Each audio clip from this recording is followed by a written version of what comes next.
Allow me to set the stage.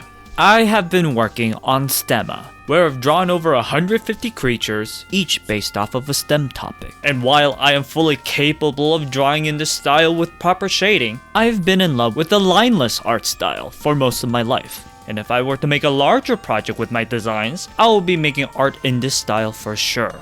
And turns out, ever since I've had an idea for a certain game mechanic, I decided to make a creature collector with my designs, and I've been coding ever since. This isn't my first romp at making a game, but I've only made a few platformers and puzzlers before. Still, I've been building away on Godot for over a year by now. While I'm not ready to show off my game's core mechanics just yet, let's just say that it utilizes 3D space. My knowledge on Blender is frankly limited, let alone 3D modeling. I've considered faking the 3D space, but my background skills are lacking just as much. While I plan to dig in my heels and wrestle the Blender donut for the 5th time one day, at least to make the environment, I'm pretty definite on using 2D images in a 3D environment. I tell ya, the hardest part of the project is not the code. Heck, I've had the combat path down within a month or two.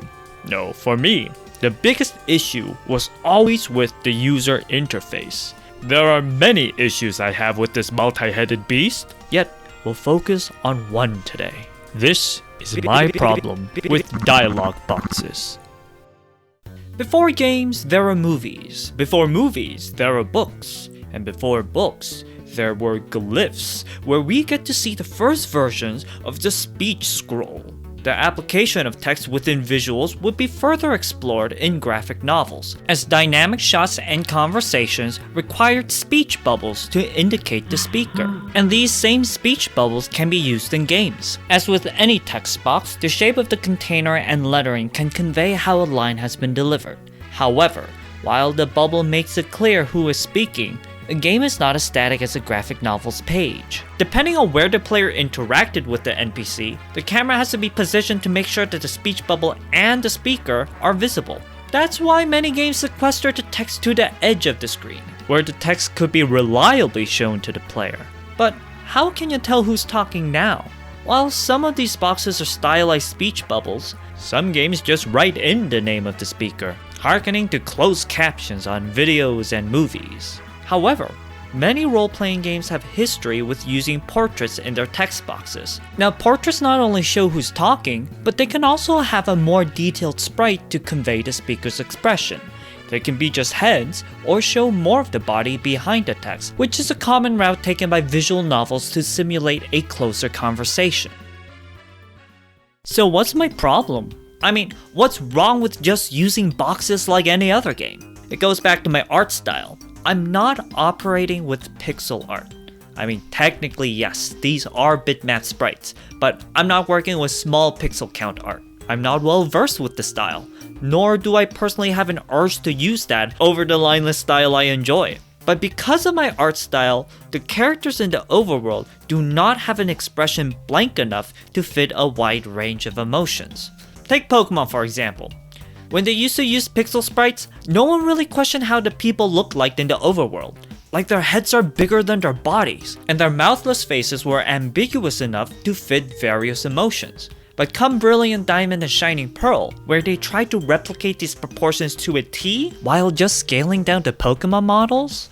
The difference was uncanny. Pokemon had 3D games before Brilliant Diamond and Shining Pearl, and even though the overworld proportions weren't as exaggerated, the faces were detailed enough for players to notice the emotions or lack of on their faces. In other words, it became necessary to animate the overworld faces as the style became detailed enough for players to notice their expressions.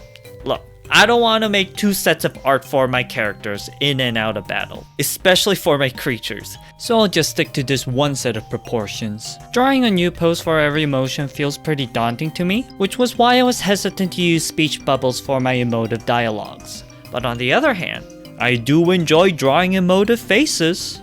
In fact, I think I just didn't want to draw legs, so I can have these legless portraits next to the text boxes. But the initial problem of the non-emoting overworld sprite persists, as I don't have an emotionally ambiguous design here. Can I just cover it up? In the first adventure games, text was everything.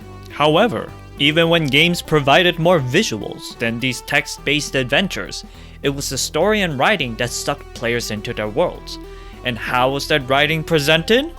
Right smack in the middle of the screen. It may not be the most elegant, but it does grab your attention. And I need to grab all the attention I could get, given that I'm working on a story-based game. Before I knew about King's Quest, I was honestly thinking more in line with the Metal Gear Solid games, where the radio dialogue covered the whole screen. But with the text covering up the overworld characters, I can focus putting emotions into portraits without it needing to be reflected in the overworld.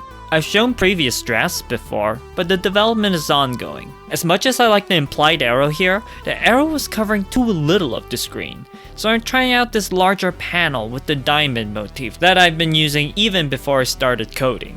At this stage, out of anything, it's the user interface that's taking the most time, as I often find myself redoing certain elements over and over and over again, like any design. Now, even though this draft would also change in the future, this is the direction I'm going for the emotive dialogues. See, most media use a composite of various methods because when used correctly, they can offer some wonderful emphasis.